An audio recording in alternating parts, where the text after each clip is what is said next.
to be Monday, April 28th, and so far so good.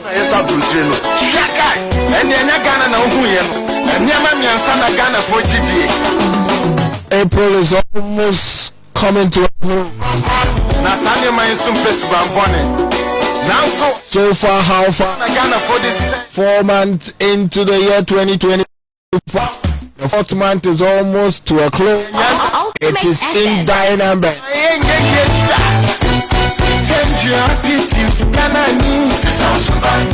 How is everything going for you?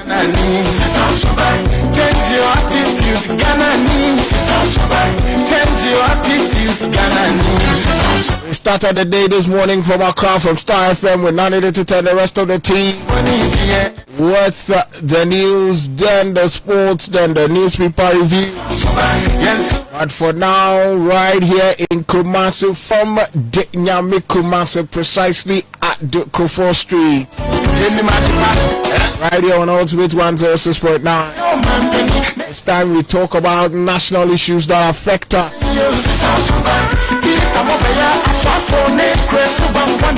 Sure, there's a lot of things happening.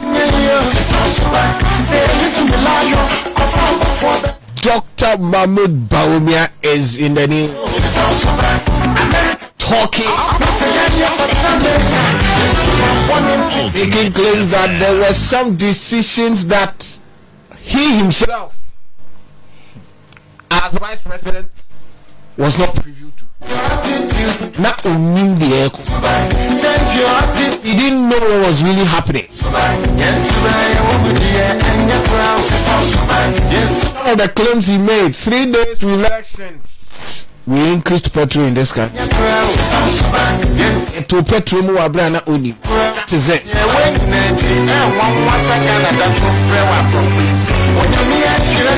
He claims he was vehemently against the introduction of e-levy.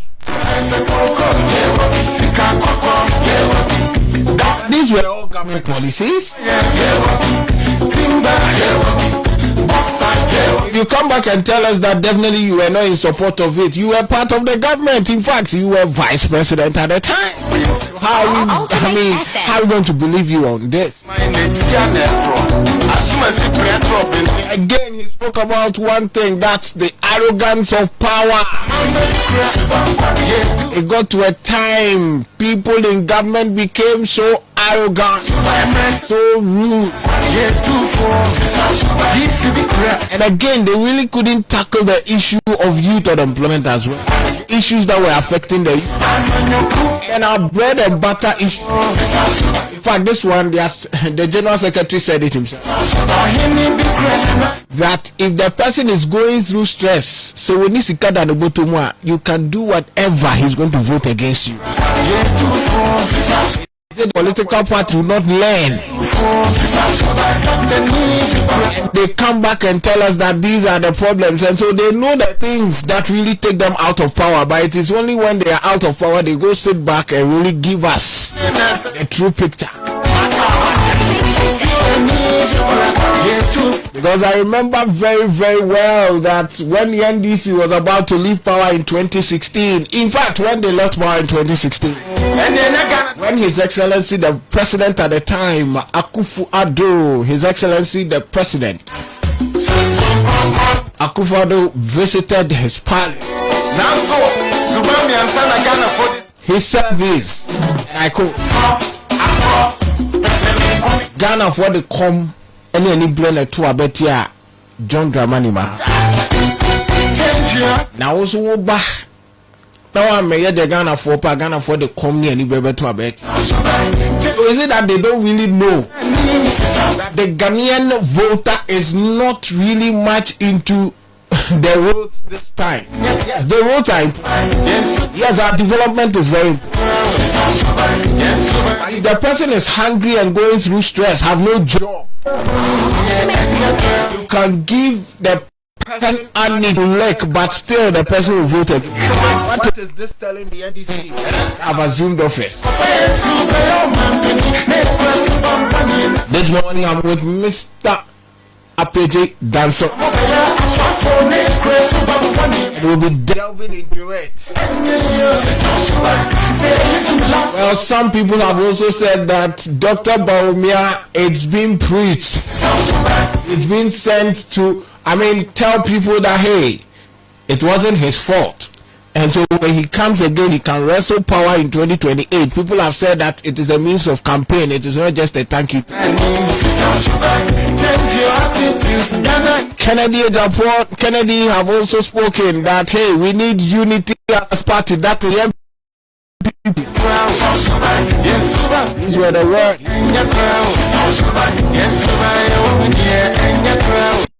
I want to find out, is this a thank you tour or an apology tour? Very important. I'm sure this morning joining me at 6.9, they can stay don't to flip the down. Well, we also have a bike.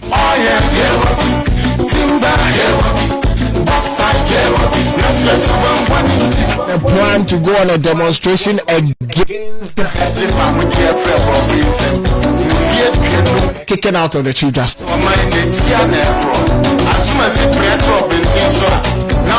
So in the next hour,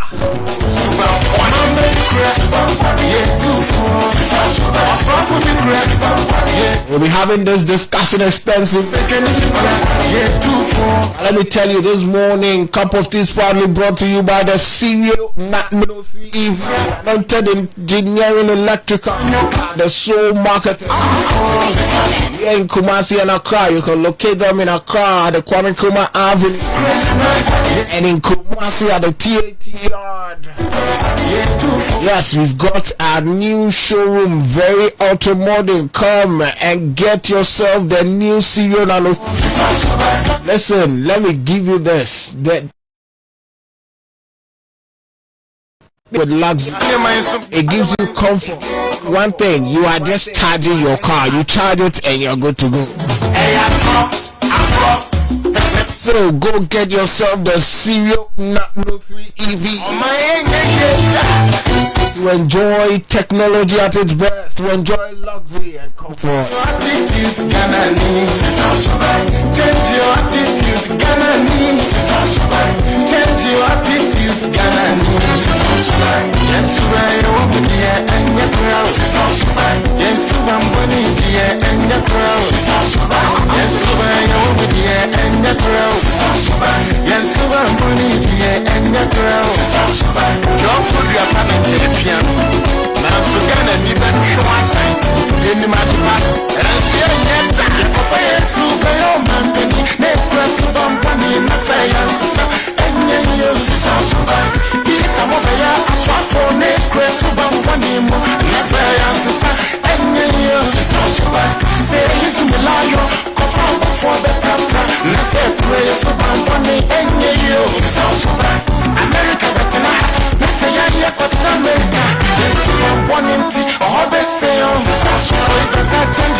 Within 24 hours, you're likely to get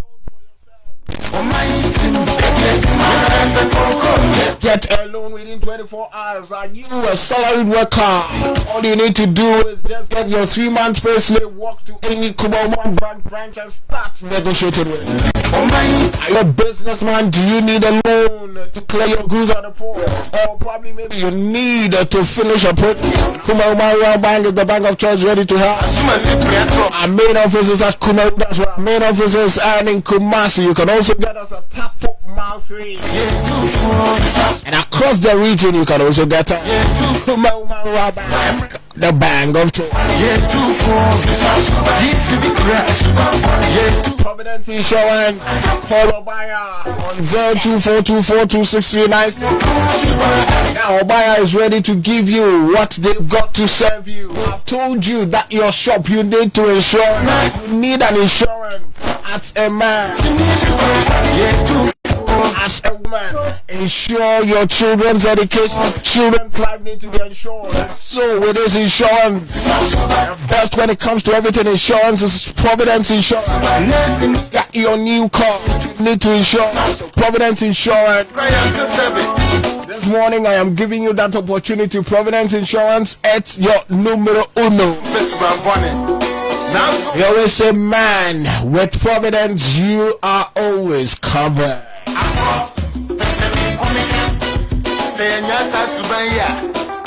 I'll be going straight to Mr. PJ this morning as we go straight into the discussions. Yes, as I said earlier this morning, Bawumia have been talking. Dr. Mahmoud Bawumia, former vice president. Yes, he's the former vice president, and there's a lot of noise that have been made concerning the loss of the New Patriotic Party. And so, Mr. Pedro, good morning. Good morning, bro. How's everything? Oh, everything is fine. My boss, please. I'm still hanging in there. Your weekend? Oh, it was cool. Are you sure? Everything went well, eh? Everything went well. As long as you have life, I have life. Of course. I'm very thankful to God, of course. Now, time is fast spent, so let's go straight into our discussion this morning. Talking about, we all know the thank you tour that was set up by the MPP West. Yes, at least though they lost, but they feel that they need to go to thank people that really spend their time to go vote for them. But during this, it's like there's a lot of the party big folks that have been talking. The former vice president himself have been talking a lot, and he has outlined several reasons for the MPP's defeat from the perspective of the fact that there were some government policies he feels that really didn't go down well. And so he also touched on the fact that there was some sort of arrogance on the part of people that were in office giving positions. I mean, he clearly even said that the president at the time had taken some decisions concerning e-levy, the fuel prices, that really caused their defeat. With so far, would you say that with the claims made by Dr. Mahmoud Bawumia during the thank you show were really most decisively influencing the behavior of the Ghanaian voter in 2024? Well, you also what happened before the elections, and especially when you talk about e-levy. Bawumia made it abundantly clear even before the election that he was not in support. The fact that he told us we were going to cancel it if he was elected. Unfortunately, he wasn't elected, so we can't possibly tell you what he had in mind. But he had in mind cancelling he had in mind to cancel the e-levy. But the point is this: when you read the Constitution, especially when you read Article 58, it says the executive authority of Ghana shall vest in the president and shall be exercised in accordance with the provisions of this Constitution. All executive powers are vested in the president. Also, of course, you can go for a cabinet meeting. As a vice president, of course, you are part of the cabinet. And if you go for cabinet meeting, the president has a final say. Without his say-so, nothing can be done. And when it happens that the president believes that e-levy is the very policy that he's interested in, and especially when he has been advised by the finance minister, his cousin, his brother, that we need the e-levy so that we don't go to IMF. And he was convinced by that. Obviously, he wouldn't necessarily listen to any other person, even if you have something to say. So the point is that as long as all the executive powers are vested in the president, he has the final say. But technically, the government is his. That's why he gets to decide who is appointed and who is dismissed. So we certainly cannot blame the vice president entirely for what happened. Except that he can also escape blame. But can he also exonerate himself entirely from whatever happened? He can't escape blame entirely. But it would be very unfair to blame him entirely for what happened. Because he didn't have the final word. Because it's like right now we are pointing accusing fingers at people that I wasn't really part of this, but you were part of government. See, the point is that the buck stops with the president. And like I said before, without his final say, without his say-so, nothing can be done. No policy can be approved. While he says this policy is what I want, and of course they can debate it, of course, at cabinet level, they will debate it, they will talk about it. But ultimately, the final word lies with the president. And so when he decides that is what I want to do, you can argue and challenge, but the fact remains that what he wants to do is exactly what he's going to do. But what bothers me is this. You're talking of a political party with the chairman, a political party with secretaries and the neck, big men in the party, the functionaries in the party. I expect that even if the president really wants to push a particular agenda, and he's so much convinced that is a good one, and the rest of the people within the party know for certain that is not a good policy, they should be able to talk to him, so he backpedals. Now, and if it happens that he's able to stand his ground all the time and do whatever he intends to do, that would mean, in effect, you're not running the party, you're not running a government. It's a one-man show. Mr. Pieji, there were complaints. I don't know if you heard that the general secretary of the New Patriotic Party had made that, yes, probably maybe he was also part of cabinet, but he had made a lot of complaints, even with reshuffle. Okay. And the president wouldn't listen. The vice president even also made such claims just recently during their thank you talk, that they were really calling for reshuffle, but the president wouldn't really listen. Exactly. And so that was really what prompted the issue of arrogance on the part of some people in government. On the part of the president that's what you see. Of course. On the part of the president at the time. Yes. That's the point they're making. On the part of the president. And it's like the MPP as a party couldn't distinguish between the government and the party. And that's a problem. Ideally, when you select the chairman of the party, you expect that the chairman will be strong enough to stand toe-to-toe with the president, especially the president who comes from his party, and talk to him, and challenge him. Most of the time, they are and get him to at least back down on something. But if he's able to stand his grounds all the time and everybody has to acquiesce simply because the president wants something done, it presupposes that the president is an embodiment of the state, that is one, and he's also the embodiment of the party. So without the president, there's no party. And that is not how you run the party. So, Mr. President, then that means, are you trying to say that there were some internal failures in the MPP as a party? The infighting was too much. And more to the point, there wasn't any leadership within the party. Was the president, of course, the leader for the whole country.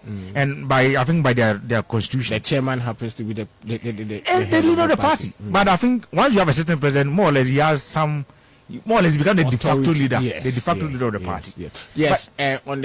On the part of the MPP, when they are in power, the president has the leader of the party, veto power. But when they go out of power, the chairman becomes the head of the party. But the fact still remains that you've elected somebody as a chairman of the party, who must exercise some degree of powers to be able to advise the president. And more to the point, when the chairman knows for certain, especially the chairman and the secretary and other members in the party know for certain that the actions of the president is going to really enjoy their fortune in the election. It's going to really affect their fortune in the election. They should be bold enough to challenge him. They should be bold enough to tell him. And if it happens that everybody defers to him on every issue, then it simply tells me they're not strong enough to run the party. That's what it means. But if we pick, for instance, NDC, the chairman of NDC today, Mosquito, do you think he will allow President Mahama, quote unquote, President Mahama, to do whatever he wants? No. Not when he's in charge. No. He is strong enough, he's able to organize the members of the party around him. Yeah. And if the president takes a decision, of course, this is just my opinion, but the way a student is, and the way Mosquito is, and the way he has carried himself over the years, I'm tempted to believe that if President Mahama takes a decision that he thinks that Mosquito thinks is going to affect the fortunes of the party, he's going to stand and challenge him. Yeah. And it's entirely possible the president will listen to him. But if it happens that President Akufo-Addo, one man within the party, of course, an important man, but as long as he remains the president, of course, an important man in the party. But if he's able to run the party as though it is his personal property, and all the big guys in the party remain quiet, at some point, of course, they were talking. But if you talk to a point and you stop, that means you've given him the full day to do as he pleases. Now, you don't come back later and tell us he is to be blamed. You are all to be blamed. But you could have talked to him. You could have challenged him. You sat aloof and watched him. Exactly. But probably, Mr. Piaget, you nailed it. That when you do the talking, there's nobody to do the listening. But he's one man within the party. The party is entirely... The party is not just for one man. It's for the entire people within the party. And other members who don't even belong to your party, but they vote for you. Yeah. They're also concerned about the happenings in the party.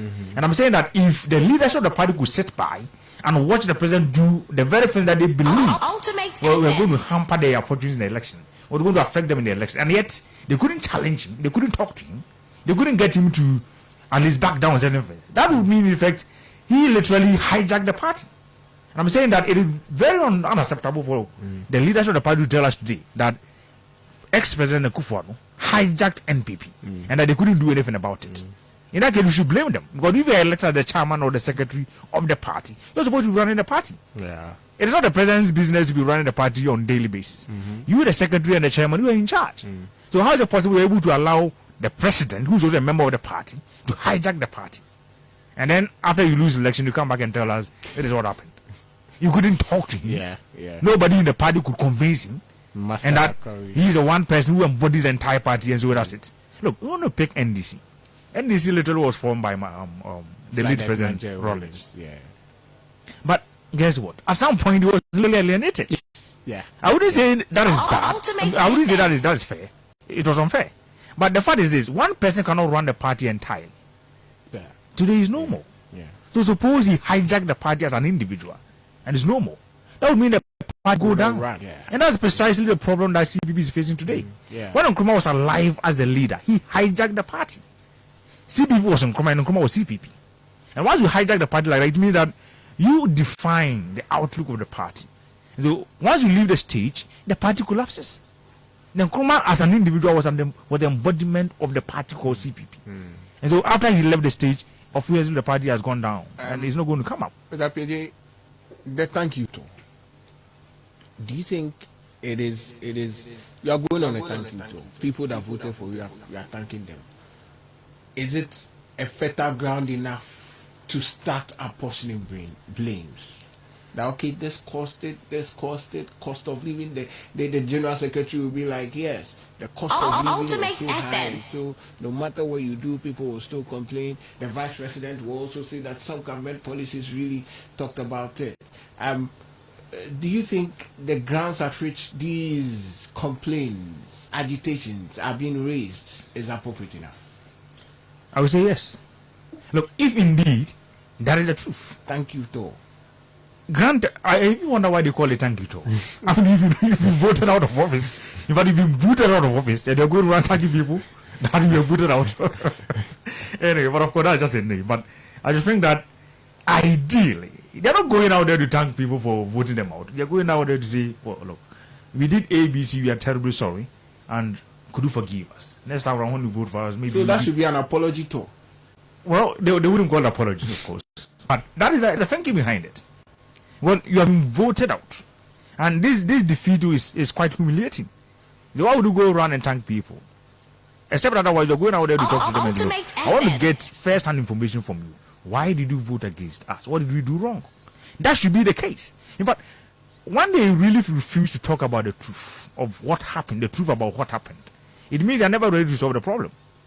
I would advise personally that whatever report that they have now, they should make it public. The report that they have now.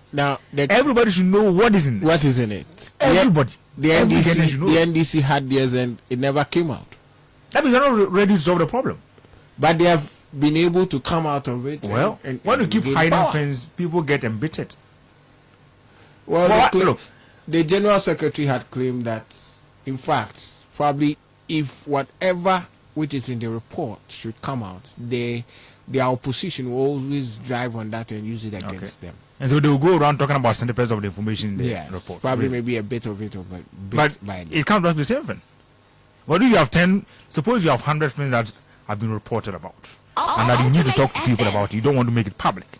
These 100 items in the book or in the report, you may have members of the party who go around talking about each, and so in the end, all the 100 will be out there, and everybody will get to know about them. So you are better off telling the people about them, because I should think that a good number of people know, at least the big guys in the party, they know about the items that they listed, the factors that they have indicated, they have underlined, they have highlighted. And so I should think that they will go out there and talk about them bit by bit. Before you know, they will have talked about everything in the book. And so we are better off telling the people that that is what happened. That is what the people have reported about. And that is our report. What we're going to do to solve the problem going forward. But the point I'm making is this. If the MPP, if the members in the MPP, especially the big guys, if they don't admit that at some point they failed, and they don't tell themselves the truth, the larger members, the rank and file of the party will still be embittered. But I should tell you that a good number of members are embittered, very annoyed with what happened. So if you're going to go forward, you need to tell people the truth. And that becomes the basis for you to now resolve the conflict that you have within. But there's so much infighting within the party. And until you get all the camps to come together and reach a compromise and reach a sort of consensus, the fight will still go on. Especially when one feels that he's been badly treated. He has not been treated fairly. Obviously, we have a case to challenge and to argue and to go out there and keep talking. Like Honorable Joseph has been talking about so many things. Yeah. And so you need people to at least vent their anger, so to speak. Let them talk about what indeed hurts them. And then you find a solution to it. I should think that it's not supposed to be a thank you tour. Just go around and talk to people about reality. What indeed you did wrong. Because it's not really normal that members in the home party will say they're not going to vote. And that they would rather prefer to stay home than to go out there and vote. When they know for certain that the contender you are challenging is eager to take over power. And your members, even core members in the party will say, well, we're not going to vote. That would mean you have a big problem. And so they should go around and talk to people about really what happened. But when they finger Akufo-Addo out as the one person who really caused the downfall. Yeah, because from the way things are going and from the way... They are not entirely wrong to say that. The way the vice president is speaking, talking about... Even, that's not all. He had mentioned that even the building of the National Cathedral... You posted.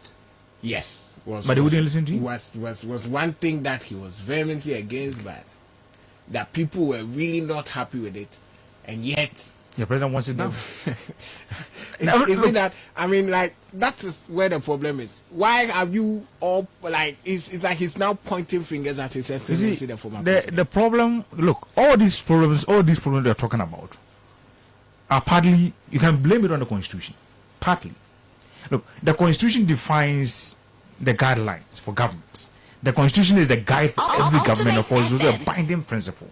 But the fact is that if the Constitution does not make certain things clear enough, and if the Constitution gives almost all the powers to one man, the president, then literally the Constitution has created a kind of executive dominance, a kind of dictatorship.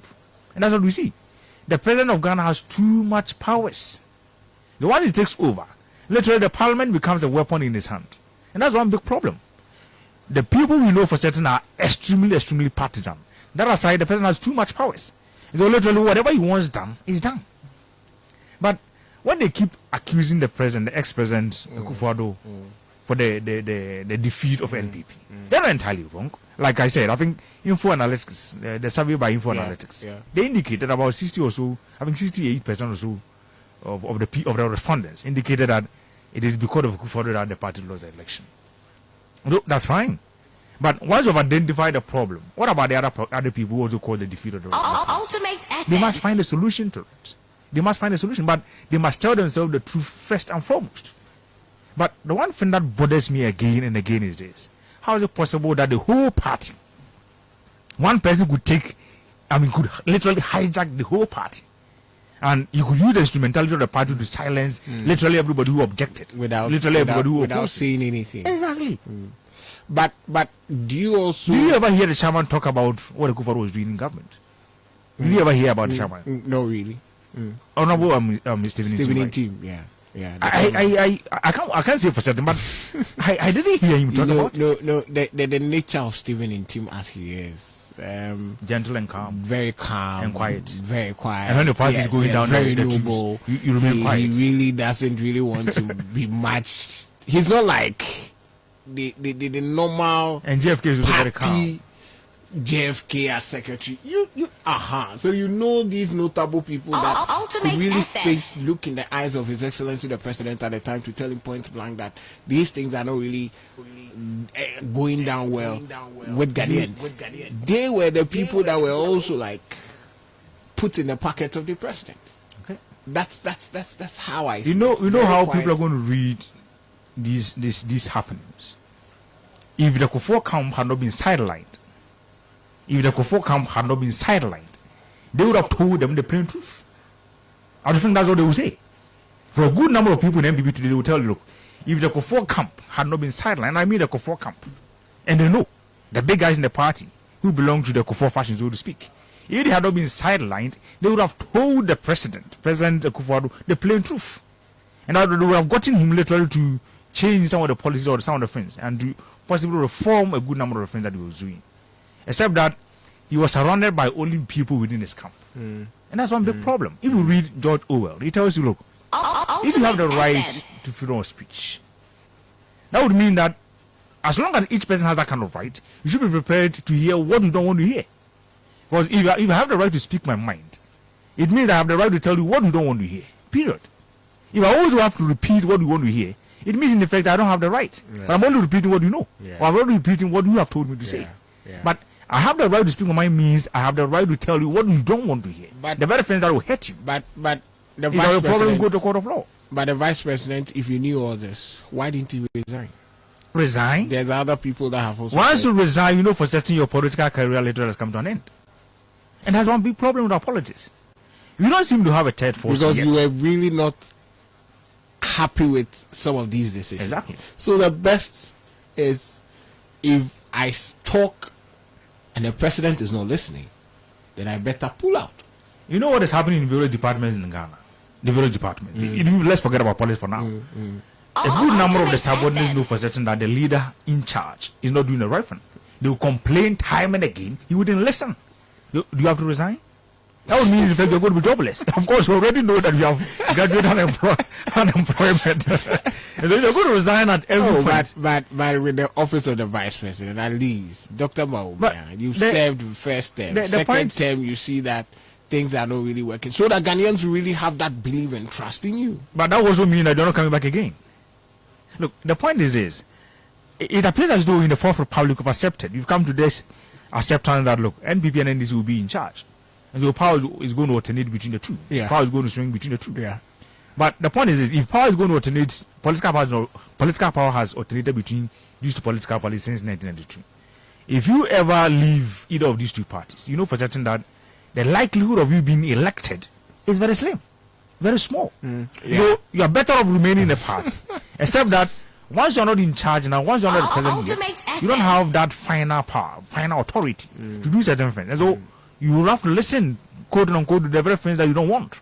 And you have to remain in it. Because ideally, for you to win elections, you need some support from the party. But the party guarantees you some 40% of the votes. Of the vote, And so once you know you're a member of the party and you're going to lead the party, you know for certain at least you have 40% guaranteed. Then go out there and fight for the other votes that you need to win the presidency. And so if you decide, if you're Bawumia and you decide to resign from the party, it means technically you have condemned yourself to some solitude. You've condemned yourself. And that your politics, of course, has come to an end. And if you indeed have the dream to become a president, then you're better to remain in the party. Except that because you don't have the final authority yet, you hold on. When you take charge or when you take over, then you begin to do the very things that you want to do. You reform things, you change things. What of people that look at it from this angle, that tangent, that Ultimate FM. His Excellency the former president Nana Addo Dankwa Akufo-Addo that gave Dr. Bawumia that limelight coming into politics. We all know where he was, Bank of Ghana, and not much was new about him. He was running mid 2008, was running mid 2012, and in 2016 when they won power he became president. And so Akufo-Addo gave you that power even when people were against the choice he had made. I mean, some party big groups were against the choice he had made. He stood on his grounds, went for the first time, went for the second time. And so, I mean, to say thank you to His Excellency for giving you that big opportunity, this coming out to bluntly really speak things that were in the government that people really didn't know much about is a betrayal on His Excellency the President. Oh, really? In effect, you're saying that if somebody happens to be your best friend, and you've been best friends for that long, then even his faults, you're not going to identify his faults and tell him about them. You're supposed to do that. No, probably but a good friend is a very person that's who why we are tells you saying about that you could have sat him down to say, Mr. Really? President, this is it. But to come out and Really? uh-huh. When time and again, members in the party have made it abundantly clear that when they talk to the president, he never listened. If you listen to Honorable Eugene Appiah, Eugene Subi, the Subi former MP. Sumi MP. Good. Eugene Boachenji. Eugene Boachenji, very good. Yeah. Honorable Eugene Boachenji. He has made it abundantly clear that as members of parliament, they decided to talk to their own president, the president of Ghana, who happens to be a member of their own party. They went to him and he He didn't wouldn't listen to them. And so they had to come out. Exactly. They had to come out there and talk to the public. And that was the only time that the president called them. And even afterwards, whatever request that he had, whatever petition that he had that they put before him, he never did anything about it. He literally forced them to backpedal.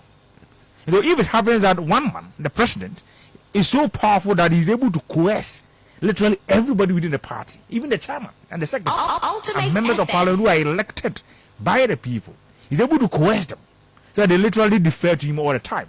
It tells you, in effect, this one man was in charge, and it's a one-man show. And so, what the president, what the vice president could have done, literally, was to remain quiet. And that's precisely what he did. And so, if you know that something is going on wrong and you have made it abundantly clear, and yet you are not going to be listened to, then hold on. When you get a platform, you talk to people about it. Now, I think that's what he's doing now. So, it's not wrong, really. It is not wrong because the people must know the truth. And who are the people? Members in your own party.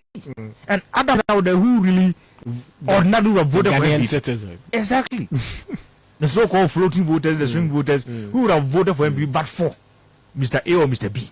But the calabash has already crashed. But you're not going to talk about the one who crashed it, the one who destroyed it. Look, Vice President Bawumia is telling us what really happened. Look, time and again, people made the allegation that he had been sidelined, and that Honorable Gabi Ochredako had become the de facto prime minister. I hope you heard. People complain about that. That he had later become the de facto prime minister. He could go online and say something, and then moments later, the government talks about it. That means he knew things ahead of time. Yeah. And if the vice president could tell you that he didn't know policy A was going to be introduced, policy B was going to be introduced, and that he objected at some point, but he was not listened to. He's telling you plainly what happened in the boardroom. Except that at that material moment, he couldn't come out there to talk about it because we needed a party support. And more to the point, he needed the Kufuor support. Well, the Kufuor camp, of course, will come with that support. So he needed that. But now that, of course, everything is over and you're defeated miserably, what option do you have? Tell the people about what really happened, so they will sympathize with you in a way. But it is not about watching your dirty line in the public. It's about telling the members of the party what really happened. And the one thing you must notice is the constitution really does not allocate powers to the vice president. All executive powers are vested in the president. And so ordinarily, we see that the vice president literally has nothing to do, except when he's authorized by the president, except when something is delegated to him to do. And so if you really have a president who is so conscious about power, he can literally disempower the vice president and literally make his office a bit useless. But you're saying that the power is extremely important. Power can corrupt you. And that's something about power. There's always this corrupting influence about power. And if you don't check leadership, they are almost always going to be corrupted by power. But I should think that Bawumia knows what happened in the party, what happened in the board, what happened in the cabinet, at the cabinet meetings. And even the leadership of the party doesn't know about it. Except that they have no option but to talk about it now because that is a reality. And that is what has brought them the defeat. But I personally would advise that when they go for the next election to get to select their own the party leadership. A good number of those who are in leadership today obviously are going to be voted out. Of course. I mean, it's clear. But the defeat is so humiliating that people are wondering, how is it possible that some leaders got us 169 seats in the legislature, and then other person took over, it dwindled to say 137. And then now we are down to 80-something. Now, even the first vice chairman of the New Patriotic Party, the national first vice chairman, have said that he's really in support that they vote all of them out. Exactly. Of which he is part. And so he feels that they really performed abysmally to be handed over 137 seats and later give up all these seats and then remaining 88. It's quite abysmal. But what of those that have also said that, hey, this thank you tour is just to project Dr. Bawumia for the next elections in 2028? It is just a campaign grounds to showcase. Probably maybe he feels like, okay, this is an opportunity. Let me speak out. So the MPP delegates will have that confidence and power in me that when I'm giving the nod, probably this is what I'm going to do differently. That is an opportunity for him to really tell people that give me the chance again. And so it is just a campaign ground. Why not? Of course it is. He's a politician. Look, if you happen to be, suppose you're a practicing lawyer, you're a legal practitioner, you may not necessarily wear your uniform, the kind of uniform they wear when they go to court. But wherever you go, you might want to advertise yourself in one way or the other. Because when you get known, and when a lot more people know you, they'll bring cases to you. That would mean big money. And so whatever chance you get, you advertise yourself as a lawyer. Whatever chance you get, you advertise yourself as a particular worker, if you're good in that field. And so if you happen to be a politician especially, you need votes. And of course, politicians need votes from the people. Every little chance you get, you're going out there to campaign. And so it is not really wrong for him to go out there and talk to the people. Of course, it's a part of campaign.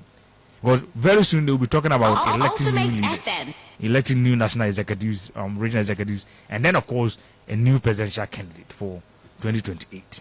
And so it's a way of telling the people, look, I lost the election, but because it is not precisely because of me. It is not my fault entirely that I lost the election. A, B, C people can be talking about.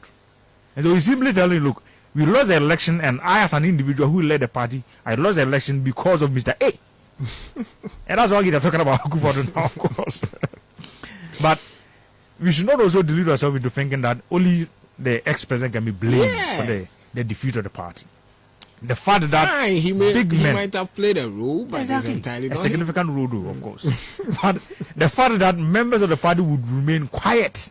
And when I say members of the party, I mean his contemporaries within the party. Of course, the young guys in the party, the new guys, the young ones, they can't really challenge him that much. But his contemporaries, they can challenge him. And if they did not, I should tell you right away that they were more or less intimidated into silence, or possibly bullied into silence, or maybe too cowardly to come out there and talk. And that is what hurt the party.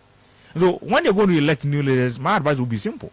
They should pick people who are bold enough, strong enough to challenge the leadership of the party, to challenge the presidential candidate, especially if he gets the chance to become the president. So the thank you tour is important, and I should think that is a way of telling the people, well, I'm going to run again for the next election. And I should think all the other candidates will do the same.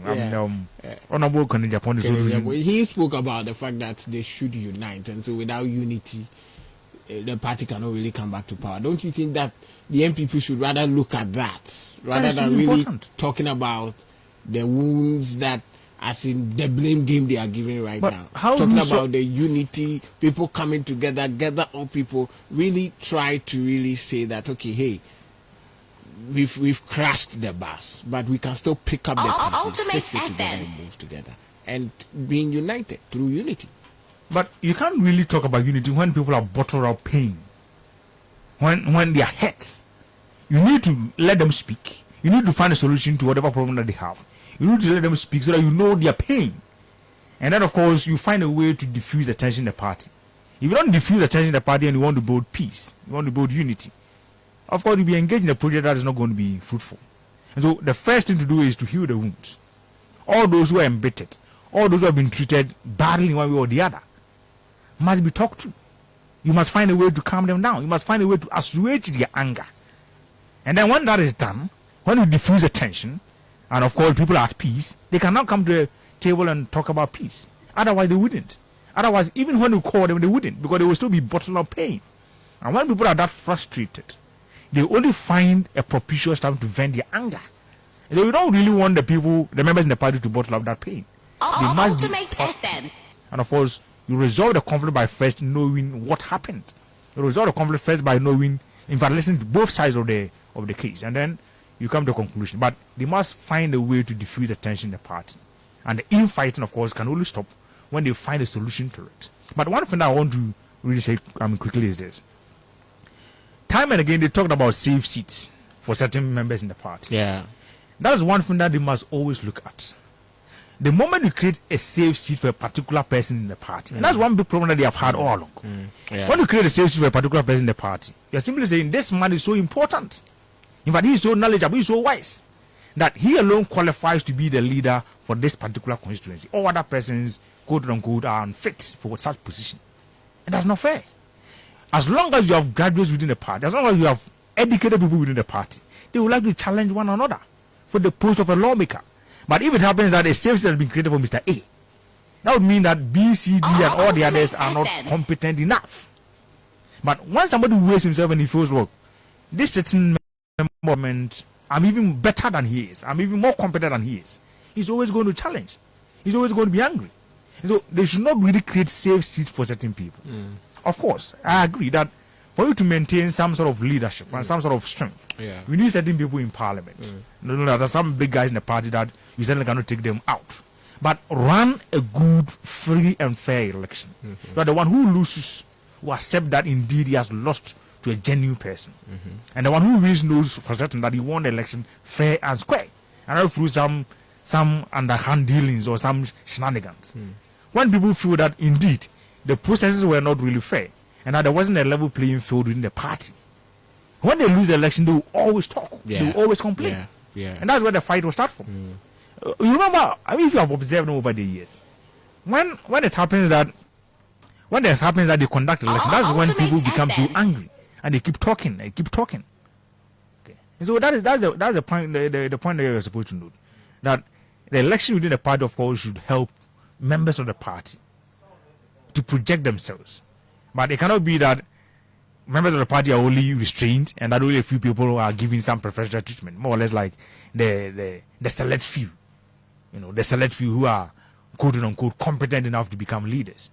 Other persons also feel that, of course, they're also competent enough to lead. And when you when you run a fair process, everybody will be happy. There wouldn't be any problem. The MPP are planning on going on a demonstration. Okay. Concerning the removal of The Chief Justice. Chief Justice. Then last Friday we had tackled issues concerning whether he had that prerogative power to do so. We had spoken about the fact that if he had that prerogative power to take that decision, and in fact, the president. Yes, the president. And so, yes, it was established that the Constitution had given that power to the president to really take that decision. But yes, legally, the president may be right. But in suspending the Chief Justice, where lies the fruit of our democracy? We are in a big problem. In fact, because the MPP have also made claims that the communication officer, the national communication officer, Miracles, had claimed that if they also assume office, whoever is placed as a replacement to the current Chief Justice would also be removed. And this is the back and forth of Ghana's politics. Something that we knew. Just as last Friday I was saying, they were having some protective walls around them, talking about the electoral commissioner, the Chief Justice, and today it's like everybody assumes office and then I have that power. You did this and I'm doing this. There is one thing that you are supposed to note. There is politics and of course there is law. Except that the two intercept from time to time. The judges of course talk about law. And that's why even when you go to the court of law with certain cases, they will simply tell you that they cannot adjudicate such cases because it is not within their jurisdiction, especially when it deals with politics. They have this doctrine of, I think, the doctrine of non-justiciable political question. So if you bring a case to the court of law and it deals purely with politics, it's a political issue, they will certainly not, adjudicate such a case. They will simply tell you that is for the politicians, the lawmakers, and of course, the members of the executive. But it appears as though we seem to confuse the two areas, the law and politics. Like you said, if they can get people to, of course, if Miracle tells you that if they take over, they're going to replace whoever comes in as the new CJ. That would mean, in effect, they will start a political process. And that's why the last time I said, look, what the president is doing today is in accordance with the law, except that for people to petition the president, you can always get people to do it. And that is a political process. You can get people to petition the president, of course, to remove the Chief Justice. And when the petition comes in, the president, of course, has the option to refer to the Council of State. They will give their own recommendation. And then afterwards, you can establish a committee. Yeah. And except that when this committee now comes out with their recommendation or whatever that they come to, the conclusion that they come to, it becomes binding and the president will have to go by it. But the political part is what undermines the law. What it means in effect is that we need to change this part of the constitution that gives the president the power to appoint. And later we start the process of dismissing the Chief Justice. It should not be a political process. Okay. We should protect them. Otherwise, going forward, they're always going to have this problem. And so, but if NDC succeeds in removing the Chief Justice, it will mean that, like he said, when they take over, they also do same. And if NDC should come back much later, they also do same. That would mean, in effect, you're not allowing the judiciary to grow. You're not allowing the judiciary to, of course, to assert themselves. Mr. Page, I'm not interrupting, but the MPP have said that it's an insult to our democracy to go through this kind of situation. Just as you said, yes, the power lies in the president. But with what you are saying, then that clearly means that, yes, the president may have the power, may have that prerogative power to really take that decision. But do you also side with the MPP talking about the fact that it undermines our judicial independence?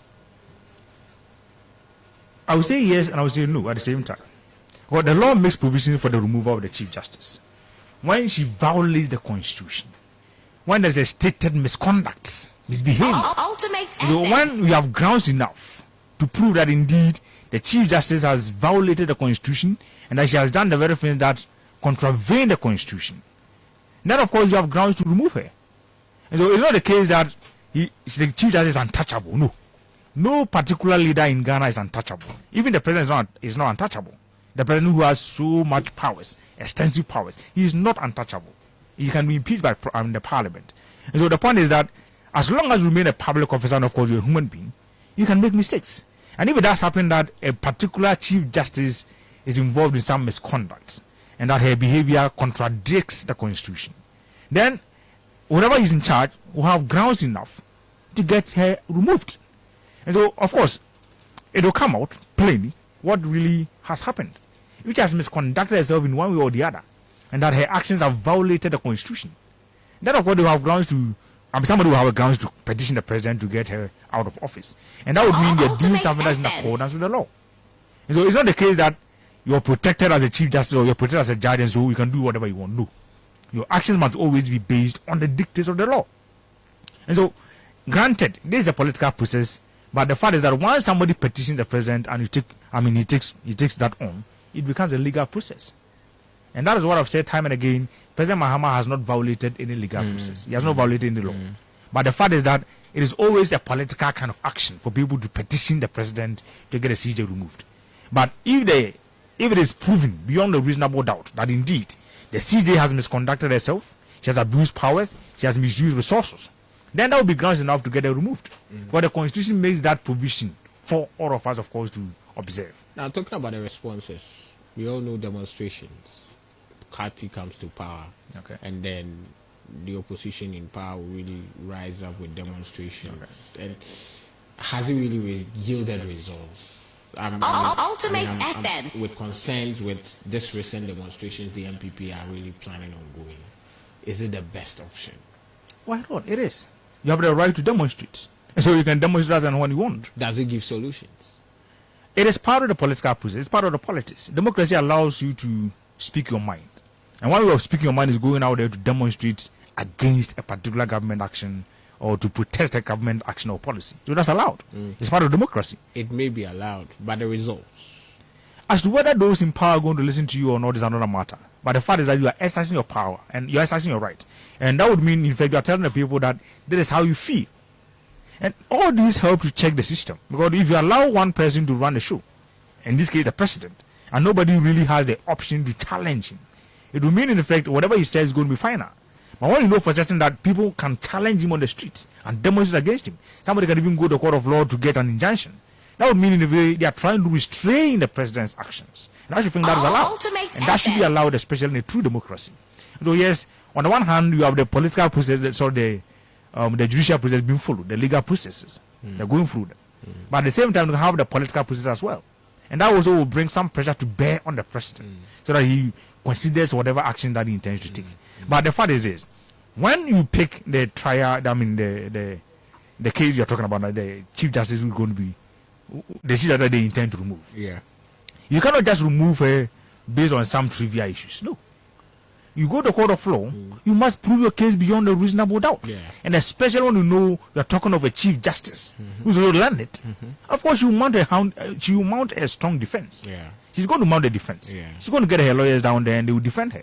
And so if after the defense, we come to know for certain that, oh, ABC were the issues that were raised. And she could not defend herself against those. And that it is now proven beyond a reasonable doubt that indeed she misconducted herself, or she has misconducted herself in office, and that she has abused powers, she has misappropriated funds, she has embezzled funds. Then of course there will be grounds enough to remove her. But nobody is insulated against investigation. Yeah. Nobody is above the law. So as long as you're all working with the law and you're all working in accordance with the law, if you're a public officer and you abuse powers, you misuse resources, or you do the very things that contravene the Constitution, then other persons are justified to come after you. Of course, using the legal process. And so let's wait and see how it's going to pan out. But the fact is that those who are going to demonstrate have the right to demonstrate. And personally, I would advise that the police recognize their right to demonstrate. Time and again, when people demonstrate, of course, you have the police out there and they tend to fight them. You don't need to fight them. Let them demonstrate. Of course, provide the protection. But let them speak their mind, let them demonstrate. And my advice again is this. When you demonstrate, you don't have the right to put tires on the road and bend them. You don't have the right to block a particular road. Yeah. Because in as much as you want to demonstrate, Ultimate FM. somebody else is going to work. And you have the right to demonstrate doesn't mean you can compel other persons to join you. No. Yeah. So you can go out there and speak your mind and talk and challenge and demonstrate. But other persons who don't want to join you are also allowed, and they can go about their businesses. In wrapping up, going forward, what should we do? There's a constitutional review. Okay. And as we all know, just as I said earlier, with this constitutional review, probably maybe we are hoping that definitely the president will be there to really make these changes, the recommendations that will be made. What would be the best recommendation you would make for these positions, like Siraj, like the Electoral Commission, like the Judicial Service, having talked about the Supreme Court's appointment, everything about it? What recommendation would you make so that government wouldn't have that sole prerogative power to really just sit somewhere and say, Ultimate FM. I want to make changes to this? And so the claims made by people will put in requests, and so automatically he would be having that power to really make those changes. You must have some neutral body that appoints the Chief Justice and the judge in the Superior Court. I think if you pick the magistrate and the judge in the lower courts, of course, they are appointed by the leadership of the judiciary. Yeah. They must have a scheme like that, so that we know that the experts are doing their own thing, and that wouldn't allow the politician to interfere from time to time. But when we allow that, it will mean our institutions are going to be controlled by politicians. They can plant people there, and if they can plant people in the courts and in the other independent institutions like the Electoral Commission, the Siraj, the NCC, it will mean literally the politicians have succeeded in controlling every part of our country, every sector of our country. That's not fair. But you cannot really vest all powers in the politicians. There might be some powers that could check the powers of the executive, the powers of the politicians. So I would advise that we get some neutral body to pick such persons. But I have a problem with the Constitutional Review Committee. Somewhere in 2010, when Professor Mose was in charge, somewhere in 2010, a committee was, of course, set up. A committee was set up to draw a new constitution, in fact, to review the constitution. They did their work. They went around the entire country. In fact, they toured the entire country. Yeah. And then they came with a report in 2011, a year later. We spent millions on that, millions of cedis to get that particular work done. Afterwards, the report was shelved. I even recall when Mose died, Honorable Mahama took over, and all the time that he was in charge from 2012 to 2016, he literally did nothing about it. Akufo-Addo has been there for 8 years. He did nothing about it, and then we are back to the same thing. Yeah. So I'm particularly worried. Is it a case that they're going to study the report of the first review committee? That was. Or they're going to go back and start from the scratch. The scratch, yeah. And do an entirely new thing. Either way, you're wasting money. If indeed the report that was presented in 2011 is good enough, why don't you go ahead and implement it? Why do you have to go around and do the same thing again and produce a report again? Is it a case that you're only interested in producing reports when we know for certain we spend millions? I don't know the exact amount, but we spend millions of cedis to conduct the first review, and yet nothing became of it. Probably maybe time changes. So as time from 2011 till now, the span is quite a distance. So you'd be better off drawing a new constitution. If you're going to spend that big money to review the can you imagine that? Look, let's take for instance you have a car that is broken down. If you're going to repair it, you need 10,000 Ghana cedis. And then if you want to buy a new one, an entirely new car, you need the same 10,000 Ghana cedis. Of course, you have to go and buy a new one and forget about this old one. But if you're going to spend the exact same amount or almost the same amount of money to repair something that why don't you buy the new one? So you are better off drawing a new constitution. But the money that you have spent earlier, just to review the constitution, and the money that you're going to spend today to review the same constitution again, you are better off drawing a new one. You are better off. And by drawing a new one, it will mean that you can bring in these principles that will really help the democratic system and to project the image of the country. And of course, to ensure that the democracy we are talking about is institutionalized. It's institutionalized. And that's what we are supposed to be doing. And so I personally would advise you draw a new one rather than just going back and reviewing. And unfortunately, when the review is done, you may not even go out there and implement it. And if you read the first report, I've got an exact page, but I think they had almost about 1,000 pages. Yeah. They're reviewing the constitution that I think the constitution of Ghana today, I have to check it, but the pages are not even up to 500. It should be some 200 or 300 pages. FM. But the review, the report, the review committee, I think ran into 900 or so pages. And so the review itself is even voluminous. Who's going to make the time and read everything? The President Mills issued a white paper on it, except that it was never acted upon. I would advise that you find a way to solve the problem that you have. But going forward, if you're going to review the constitution, if you don't want to do a new one, you're going to review what you already have. The powers of the president must be reduced significantly. But the powers are too much. Some of the powers will be given to the experts in the field, the bureaucrats, those in the institutions, so that they'll be empowered enough to act. What it happens is that they almost always have to defer to the politician. And all the time, the political leader gets to do whatever he wants. That would mean you are never building institutions. And one thing I also recommend is this. You must have an exact number of ministries that we need. I will not go beyond 25. 25 ministries should be enough. 21 should be enough. So that we know they are set permanently. And then, of course, you can build them from time to time. Okay. Rather than giving the politician the latitude to create new ministries really and reduce them and create more. You create 100 ministries, and down the line, years down the line, we bring them down to 8. That's not good enough. Thank you for coming. In fact, I think, I'm sure by the end of the whole Constitutional Review Committee comes out with their work, we're going to have an excellent work. But for me, I've always said that the power given to the executive is too much. And so something must really be done about it. Separation of powers, but still, the executive have the power to enter into these 3 arms of government as in the other 2. Exactly. Because I don't see why a member of parliament who will run checks and balances on the executive as president must be given ministerial appointments.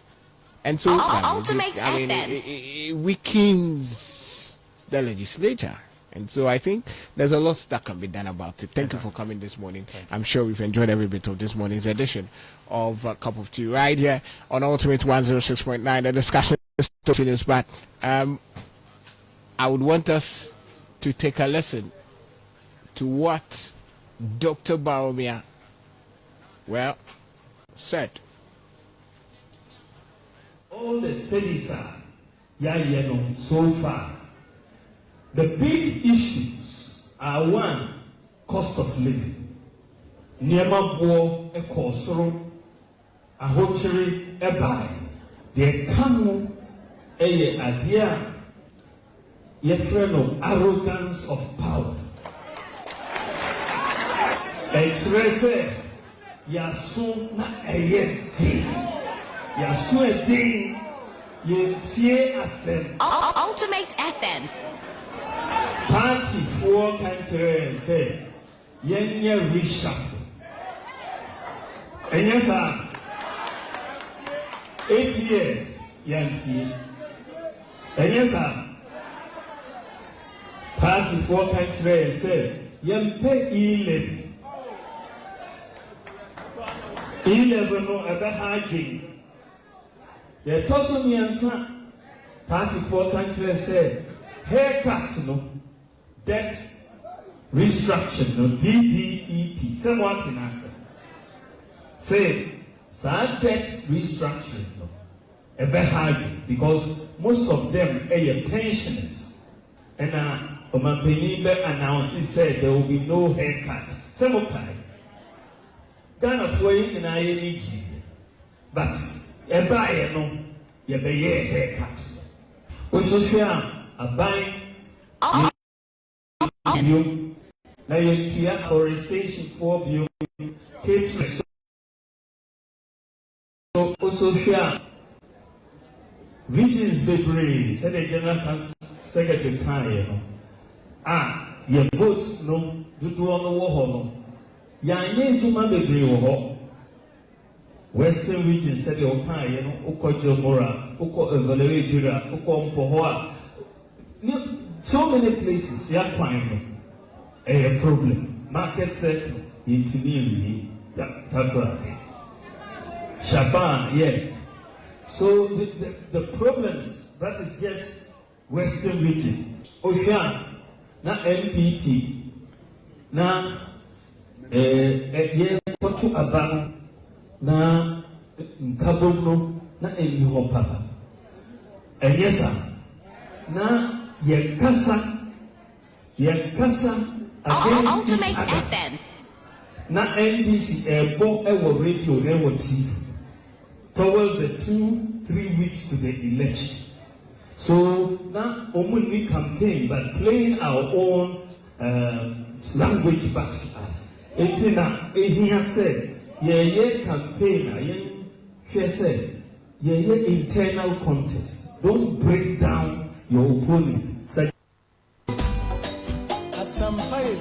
Emfie aduanan ba kunie ena Kumawuman Rural Bank agina ne naso atoto ankrankre ene akuakuo sika ama eniji abafie yenjumadi ahodo bi etese savings account, current account, golden susu account ene mebadache account eye nhyehyɛ ahodo a yedi ku akwan mu ama wusika sem agina brane wohia bosia de adi ujuma bi bra Kumawuman Rural Bank every say ye wo susu loan, business loans, import loans, group loans osumi adwumayefo nso so ye wo salary loans a yede beboa wo ebraso se wusika sem gina yie eno nti hwehwe ye krakwan e wo bom so ahensan amakom asafo kejetia tafo alaba ene ajakoja ache ya science wo afijase Kumawu banko bodomase ene brobonso ya pese yete woninti e ya afre yen e wo 0501340083 ana 0202028337 Kumawuman Rural Bank, the listening bank.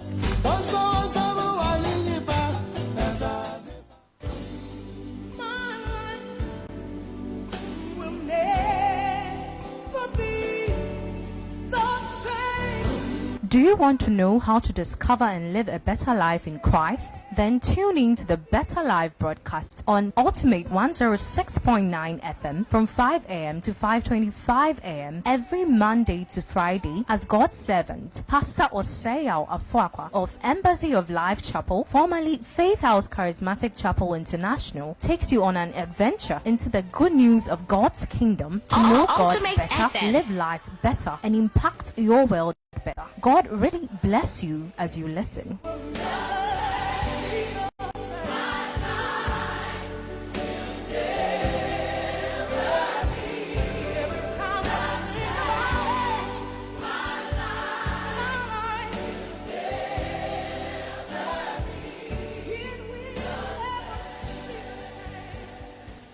Welcome to NLA 590 Mobile. Today we will discuss how you can win cash by playing 590 on your phone or online. Visit 590mobile.com.gh or dial *959# on any handset or network and choose option 7 on the menu for Perm 3. Perming allows you to increase your chances of a winning combination. Perm 3 gives you 2,100 times your stake amount when 3 or more numbers from your selection appear in any order. You need to select from 4 or up to a maximum of 10 numbers, all between 1 to 90 to play Perm 3. Thank you for your attention. And remember, you can stake your favorite NLA 590 lottery on your phone or online right now. All wins are paid same day, in full, and direct to your Momo. Please dial 030-824-9477 for any assistance. 590 Mobile at Downsem. Welcome back right here on Ultimate 106.9. Yes, we're back. But this morning I've got some wonderful, beautiful damsels, young, so glittering, right here at the studios. I'll be asking them, finding out questions as to why they paid me this wonderful visit this morning. And so I'll be going to our first lady. Sweetheart, what's your name? Please, my name is Toma Nanajwa Intiamwa. Nanajwa Intiamwa. I love that. Giving me your local name, the precise one. I'll be coming back. Okay, but let me find out from everyone. Sweetheart, your name? My name is Tracy Osa Intiamwa. Tracy Osa Intiamwa. My boss? My name is Nana Kojo Apia Jr. Nana Apia Jr. Wow, that's wonderful. And my gentleman, my name is Nanaya Obing Apia. Nanaya Obing Apia. Yes. So I've got two Apias. Well, I have a brother who's also called Apia. So yeah, you're my brothers. Now this morning, let me find out from you, from which school, and yes, we'll start the conversation from there. Please, I attend school at A+ Hybrid Montessori School. A+ Hybrid Montessori School. All right. So this morning, right, I want you to tell us something about your school. Okay. Give us, let's say, all right, Ultimate FM. I want to come to your school. I want to be a part of your school. Tell me something about your school. Why should I bring my ward to your school? Please, my school is located at Shrede and is the best school you can find because we have experienced and trained teachers who take their time to teach students to understand. So I can say that it's the best place to bring your ward to learn. Wow, I love what you just said about, everything about your school. But let me find out from each one of you. I am sure you all have dreams as to what you really want to become. Okay, with what I'm doing, which one of you would want to be like me? Want to be a journalist? Speaker? No. Okay, so starting from you. Yeah? I want to be a fashion designer. You want to be a fashion designer? What inspires you? What inspires your decision of becoming a fashion designer? Speak through the microphone, please. Well, I like drawing dresses and painting and coloring them. Really? And so that's where you drive your inspiration from. Okay. What of you? I want to become a pilot in future. A pilot? Wow. And so where do you drive your inspiration from? What motivates you? Why pilot and not any other profession? They get to see a lot of places and take people different places. So the opportunity to visit different countries and also take people around motivates you. I love what I'm hearing from these wonderful kids this morning. And then my boss, yourself. I want to become a computer engineer. A computer engineer? Yes. Okay, please. as a computer engineer, I know you're young, but what do you see you can do for your country Ghana with what you've earned, the skill you've gotten from computer engineering? I can help Ghana and Africa by making presentations and showing what right thing we can do. All right. What's your favorite subject in school? English. English. Really? What of you? What's your favorite subject? Please, my favorite subject is science and maths. And maths. Hey, that's wonderful. That's great. And what are your ambitions after school? What do you want to do? I want to build planes and be a lawyer. Really? A blend of the two. Oh, Charlie. Sweetheart, then I have to really start coming. Well, I think with all your aspirations, everything you've said, well, they are powerful. Ultimate FM. But I'm using this medium to really inform and tell you that, in fact, all you need to do is to learn hard. Okay? Always make your books your friends. And then don't forget that God is always with us. And so you must make God part of you. Alright? And so making God part of you, whatever you plan to achieve, you're going to hit it. Okay? So don't take prayers out and always make God your friend. I wouldn't want to ask much about anything, but is there something you would have for us? Is there anything you would want to tell us before you leave the studios of Ultimate 106.9 this morning? Feel free if there's anything.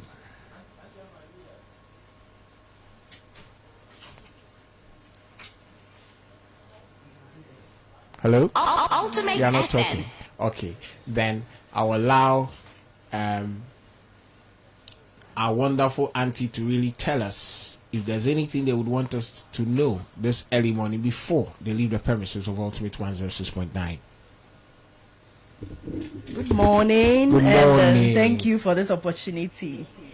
I just love it when kids get the opportunity to air their views as well. Our new syllabus now is very, very practical. Of course. And then we have to let the children come to the practical thing, like the practical See things for yes. themselves. Not just sit in the classroom and talk. So that is what I do when I go to schools. Okay. I teach English in that school. So I decided, fair enough, coming to Ultimate FM, which I've been, I come here. So let me bring them to experience. To get, you can see, experience it. Yes, so Yeah. experiencing Yeah. the ultimate Yeah. FM thing, and then it is our home, so Yeah. we come in more often. English with communication. And so Yes. my boss that love English. Can you do what I'm doing? When given the opportunity. Maybe. Maybe. I the confidence, right? All you need to do is to build a confidence for yourself, right? And that's we've all said. I mean, you've got it all to really do it. And so, in wrapping up, Mommy, what would you have for us? First of all, thank you for the opportunity for letting us invade your premises. Thank you for in here. You receive us, like I said, Ultimate FM is our second home. So we'll be coming here, and we'll be coming here on the 9th Ultimate to present a FM. Mother's Day thing for our mothers as well. Okay. So we met one gentleman in the hall, and he said, "Oh, it's always mummies. Why not daddies?" And I said, "Then when you get to daddy's turn, I'll teach them something to come and say it on air. So we shouldn't." So we'll be coming again anytime. And thank you so much for having us. All right. Thank you for coming. Right here on Ultimate 106.9. The discussion still continues. But yes, the second segment of our discussion, we have Mr. Jones Safo Nyamesem, a member of the MPP communication team. You'll be joining us. Okay. Sweetheart, I'm done with you. Yes. Yeah, so. Thank you so much. All right. Thank you for coming.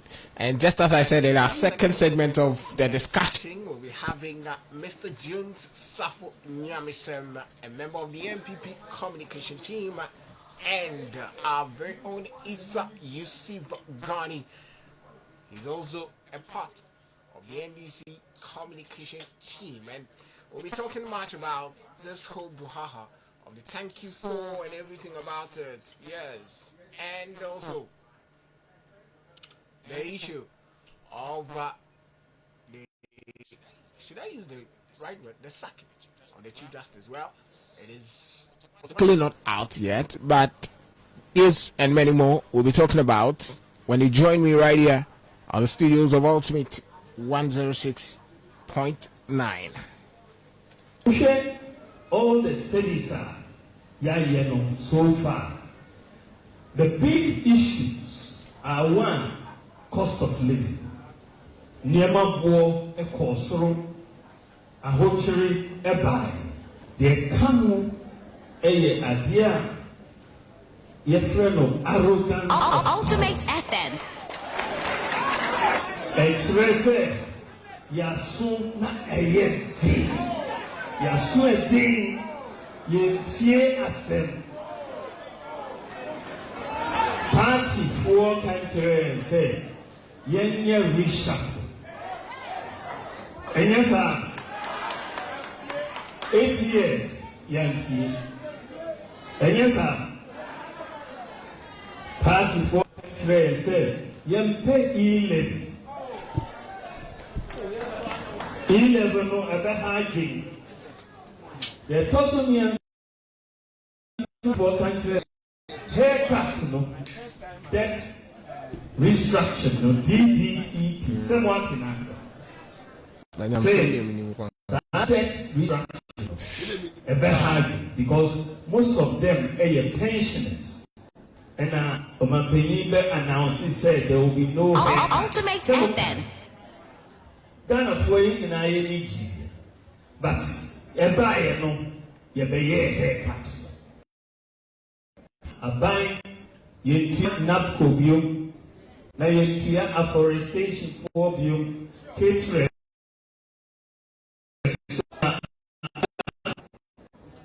Regions Bebre said the General Secretary Kanye. Your votes no do on the war no. Yanye Juma Bebre ho. Western region said the Okaya no Oko Jomora, Oko Valeria, Oko Mpohoa. So many places they are fine. A problem. Market said into Tabra. Shaban, yeah. So the problems, that is just Western region. Ocean, na MPP, na Ultimate FM. na Nkabono, na Elihopapa. And yes, sir. Na Yankasa against each other. Na NDC airborne radio, TV. Towards the 2-3 weeks to the election. So now only campaign but playing our own language back to us. Etina ehia said ye campaigner she said ye internal contest. Don't break down your opponent. Well, yes, you're back here, and that is the voice of our former Vice President, His Excellency Dr.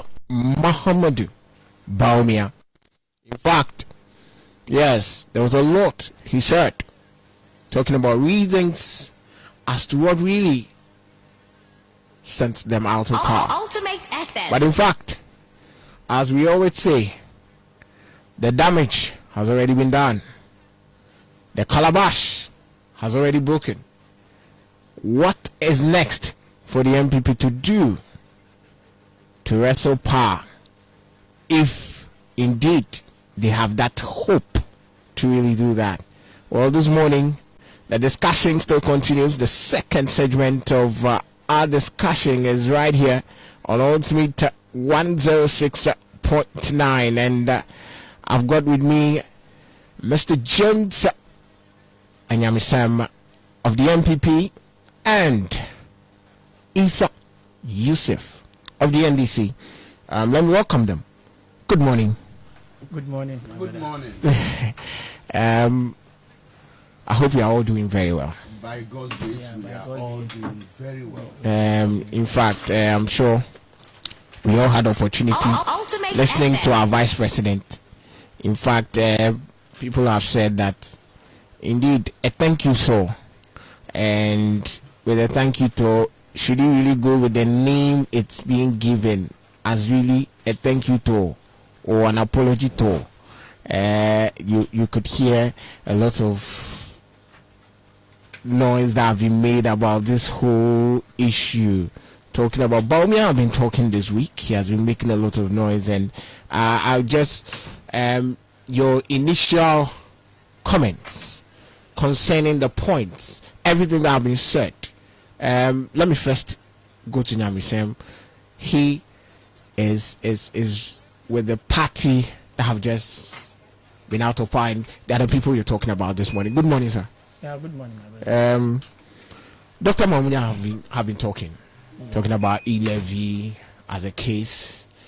Even with the National Cathedral, it came in his comment, and there were some government decisions that he feels that I was really not in support of it.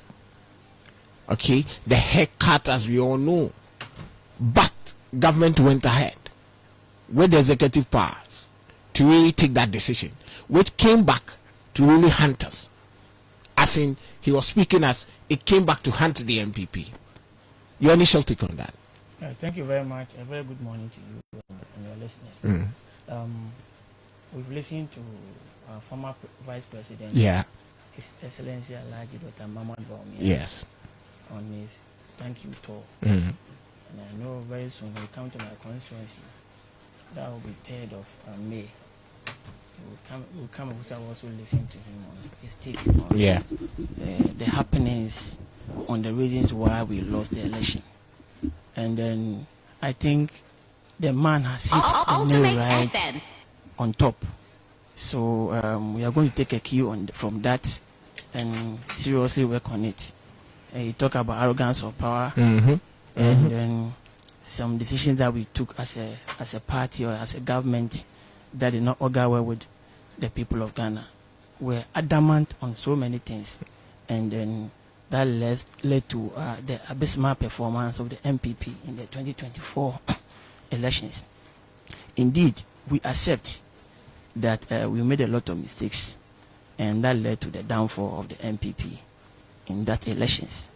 But the most important thing is that you have to know your mistakes before you're able to reorganize yourself and come back to, take over power from opponents. It has happened before. NDC lost election in 2016.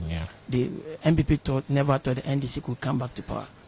And these were some of the things that the NDC Ultimate FM. And then it has also happened to us. But it's good that we are accepting our fault. No, it doesn't mean that the MPP didn't work. Of course, you know the kind of work that we have done in terms of development, job creation, industrialization, building the human capital in this country. Revamping agriculture and other things.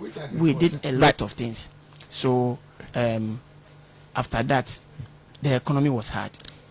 As our brothers in NDC, they are now attesting to the fact that COVID-19, Russia-Ukraine war had a toll on the economy of Ghana.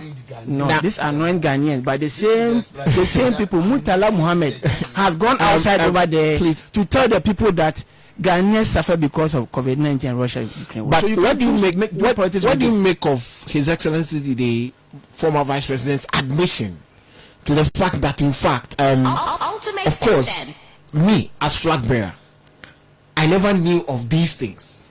Talking about, there were some decisions of 3 days to elections, fuel was increased, and he claims he didn't know anything about it. No, you see, if you listen to his speech, he was making reference in quote we. He admitted that he was part of everything. It is government decision, and whenever a decision is taken, whether you are part of it or not, you are inclusive. So let's not divert the direction, argument to a certain direction that the vice president was trying to say that he wasn't part of the decision. He is part of government. So whatever decision that comes out, it is not every decision that should be taken by the president or the vice president. So there are some decisions that should be taken by even the ministers, but they take cabinet approval, so they move with it. And when there's approval, cabinet takes a decision. Whether you accept the decision or not, you are part of it. So we are admitting as a party that certain decisions were taken that Ghanaians were not happy with. For that one, we admit it. For instance, the increase of fuel getting to election time. Some of us were not happy, but you know, the law was there. The law was there, so we based on that and allowed the fuel price to increase. So these are the mistakes that we made. And as I said, it doesn't mean the NPP didn't do well. If you look at, in terms of road infrastructure, the number of roads that we've constructed in Ashanti region, our brothers NDC will testify to it. The free education, take your time. No, don't bring Kwabri into this debate. Please. You shouldn't bring Kwabri into this debate. Let him finish. I'll allow you. If you bring Kwabri into this debate, then I will give a litany of roads that have been constructed by the New Patriotic Party government. From history, from 1957, the only road. But do you admit to the fact that that speech made by His Excellency the President really caused the because I know that if he gets opportunity to come back again to talk about Kwabri's rules, and he asked that question, His Excellency, former President Nana Addo Dankwa would have said what he said. But the point is that he admitted that, of course, I know it's my responsibility to make sure that the roads are constructed. And indeed, he constructed the roads in Kwabri East. The worst constituency in Ghana, in Ashanti region, was Kwabri East. From history, from 1957, the only road that was constructed by the NDC government was the Mamponte stretch that moves straight to Mampong and Ejura. That was the only road. And when Jomama came, he also constructed part of the Kenyasi stretch. These were the only roads that the NDC could boast of. But for now, he's also from Kwabri East. For now, the Domanafu road is almost complete. Take your wait. No. The road has been tied. He doesn't even know. I'll be going. He doesn't even know. Let me land. He doesn't even know. From Fadi to Kenyasi road, it was started completed by the NPP government. Now if you go to Ehia road have been completed from Asuasun Kwanta to Safokasem to Drameh. That road was started by NPP and completed by NPP. In Tonso Town roads, those roads were started and completed by the NPP. So when we are talking about Meduma 80 roads started and completed, these roads were done by the New Patriotic Party government. And now I can say that about 70% of the roads in Kwabri have been completed by the New Patriotic Party government. Yeah. Okay. Nyamesem admits to the fact that that comment really cost their election fortunes. And so I'll be coming back to find out from you. Even with that, it's not just that, but His Excellency had also said that people had complained about the National Cathedral. We all didn't know that, in fact, the former president was also, the former vice president had heard the noise that was made about the National Cathedral and had complained. And yet nothing was done about it. The National Cathedral, we were thinking that we could complete the National Cathedral. I'll come back to you. I'll come back to you. We wanted to complete, but because of one or two things, we couldn't do it. I'll come back to you. Is it bad to construct the National Cathedral? No, but somebody from not just anybody, but the vice president himself. The vice president himself. Look at what he's doing. Politics. Talk about 24-hour economy. Mr. Yusuf. Now, they also claim that the NDC worked spiritually against them. The General Secretary had said that, hey, you people, the things you did. Okay. Why did you do that? Let me use this opportunity to greet your cherished listeners. And let me use this opportunity to draw the attention of the youth to the fact that this morning His Excellency John Dramani Mahama in fulfillment of his social contract with the good people of Ghana, and therefore his over concentration of provision of jobs for our youth. He's going to launch the Ejumawura program this morning. Around at least around 12:30 to 1 o'clock in the afternoon. The president will be in town to launch the Ejumawura project, which will provide 10,000 business opportunities to our young guys. Those youth like who have Ultimate FM. But Mr. Yusuf, do you know that NEP has been there already? Yes, it is there. I know that NIP has been there. It is NIP that is launching the Ejumawura, and we are saying that there's going to be a provision of business support for almost over 10,000 of our youth. All these are programs. Please, I understand. Let me go straight. Let's go into our discussion. I'm saying that talking about. Let's go into our discussion. So through your platform, I should not arouse the concern of the youth. This is what is going to happen. Okay, and it is going to happen today. And every youth listening to me must take this opportunity after the launch of the program, must prepare a convenient, doable proposal, business proposal, and those submit, that have businesses to submit it for a grant and a financial support.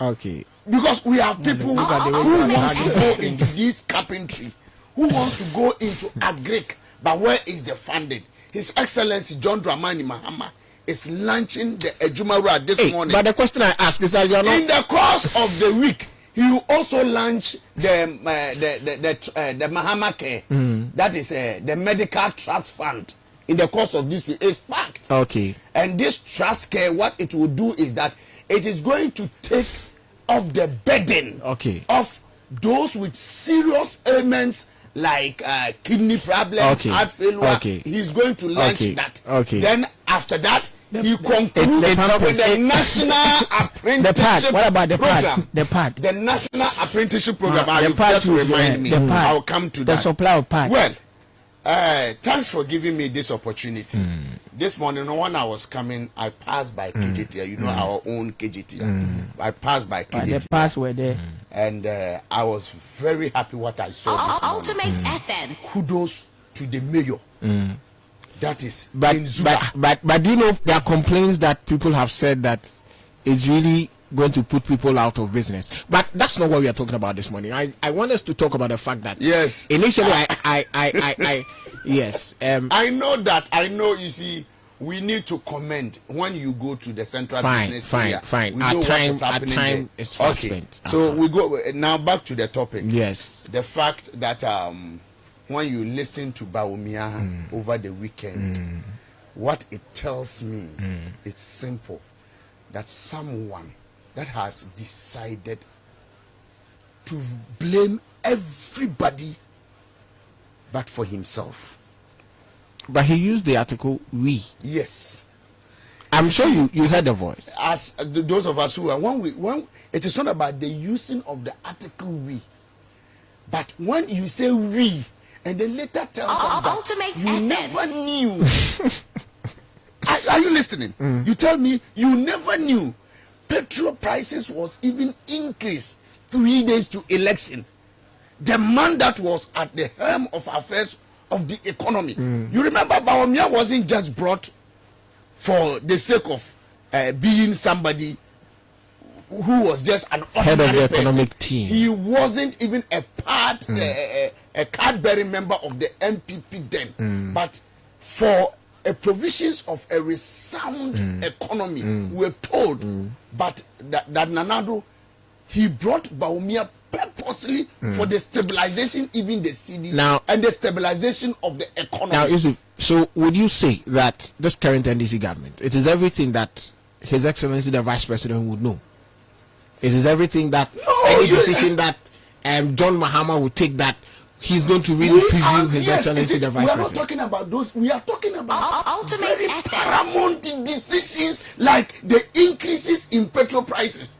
The increases in petrol prices is not just like a fire that has gutted some wayside market. So you admit that it is not everything that His Excellency would brief the Vice President. As the head of the economic team, are you telling me, being the head of the economic team, you impose a draconian e-levy onto the good people of Ghana? Then you tell us that this same e-levy that we called a pickpocket levy that was tantamount to the government putting his hands into our pocket to dig from us, which was a clear sign of do you realize triple, quadruple taxation? Do you realize the amount of money Ghanaians will be losing taking away the e-levy? Do you also realize the amount of money we were losing only to corruption? I am telling you, when you take e-levy and then you are able to leak the amount of money, especially with the NPP government, the amount of money that we lost through corruption, that is enough to take care of the economy. Because overburdening the ordinary Ghanaian with excessive taxation has the pension or has what it takes to even break business down. We know during their era, a lot of businesses folded up and relocated in Cote d'Ivoire. But you have the likes of Anyamsem sitting in this studio and then calling us or belittling our intelligence, telling me that it was COVID. I tell you, this is the explanation that you gave to the good people of Ghana that annoyed them. Because while you were even talking about the issue of COVID, we talked about the issue of COVID in relation to our exchange rate. And when you look at even the exchange rate of our neighboring countries at that time, you can see that they had an economy that was so reliable, that was so strong, that it was able to take these shocks. Even like the blaming of even the economic state at that time on Ukraine and the Russian war. We realized what happened at that time. Even Ukraine and Russia, who were trading these bombs, had a stable microeconomic indices. Won't you admit the fact that these things, because world over, we all knew what COVID did? Fine. Probably maybe it shouldn't have been solely blamed on that, but it had some menace. It has some kind of detrimental effect on our economy.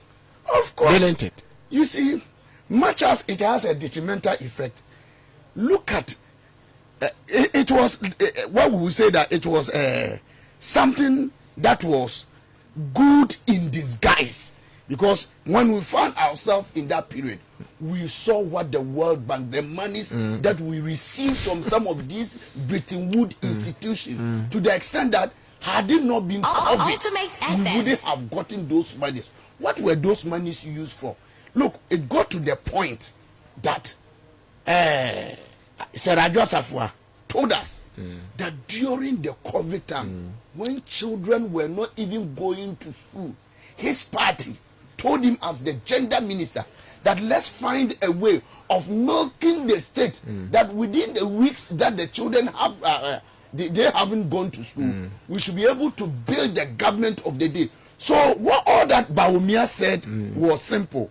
For me, Bawumia said, told the good people of Ghana the truth, that yes, things happened, but at that time I wasn't in charge. If I had been in charge, I wouldn't have done things the way it was done. Look at the example he gave relative to the bond holders. He told us that we told the bond holders that they were not going to have a haircut. Within that same month, they were now using mowers. Not clippers. So they were using mowers and scraping off their scalps to the extent that pensioners and bondholders for the first time, some of them were losing their life. We had a businessman with the name of this business, Ashanti businessman, in which your own journalist, Manas Azuri Awini, was launching his book. He went there and said, look, because of the banking sector collapse, because of the pension issues, because of the debt exchange system, I don't even have the money to afford. There were a lot of things. His business there were a lot collapsed, of things. and what happened? Now he lost his life. In addition to all, there were a lot of things Bawumia said on that day. Now, even you punned one out, and that is the arrogance of power. Now, in 2016, we also had complaints that power had gotten to the level that even in your party, the MDC, some FM. also experienced this whole experiences of power arrogance had gotten into them and had caused you in the 2016 elections. And my question this morning is, do politicians really learn?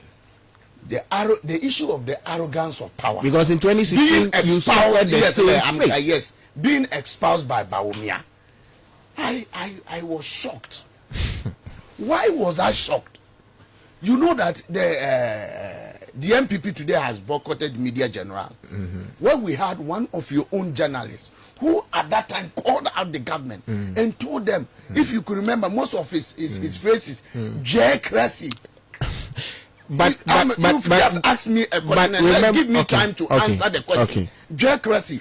But that time, if they really admitted that they were arrogant, you see, you are being advised, and based on that, you know, as human beings, I've always said that we have what we call the SWOT analysis. Yes. Our strength, our weakness, our opportunity. When you were in government, the arrogance of the MPP in government was so nauseating. It was so visible that it was not only perpetuated on their members that had a divergent view relative to what the president was doing. It was also perpetuated on the media, and to the fact that when Johnny Hughes called them out that you don't listen, you are an arrogant government. What do they do? They boycotted Media General. Now it is coming from the same man who led the party into that abysmal defeat that indeed what Johnny Hughes said, they were arrogant. The NDC, through that, they were indeed arrogant. The NDC, and they are still even arrogant in power. I'm saying that they are still arrogant in the opposition. And it has gotten to as do an with NDC something with familiar spirit. I'll come today. I will come to you. Look, with the NDC in power, what we have to know is that power is transferred. Because remember, in yes, I am during the NDC era, they also boycotted Peace FM media. Peace FM as a radio station. Yes. Okay. And so this the boycott of Peace FM. This is not the first time a political party. Okay, we did not say that we are boycotting Peace FM because Kwame Sefakan were making statements that were detrimental to the party's affairs. So we boycotted it because the way the host decided to maltreat our own darling boy, the then national communication officer of the party. He didn't have a reason to boycott Media General. Do you get what I'm saying? So on the boycott is hinged on two issues. One, boycotted because the host of a show decided to be playing with the government of the day, and we boycotted. And even in boycotting Peace FM, we did not boycott the entire their generic name. Media, their generic name, Peace FM, OKFM, and their entire. It was relative to only Peace FM. So if you tell me you are boycotting the entire Media General, this my brother sitting here knows that the host of Akuma FM has been fair to you on his show. So if you are saying based on the utterances of a particular host, you are boycotting the entire. And I told you the arrogance in power and then the arrogance in opposition continues unabated. Why? Look at what happened. In the full glare of the public, in front of your own general secretary, a leading vice chairman of the party decides to drop a mic when Kufuor was telling the MPP,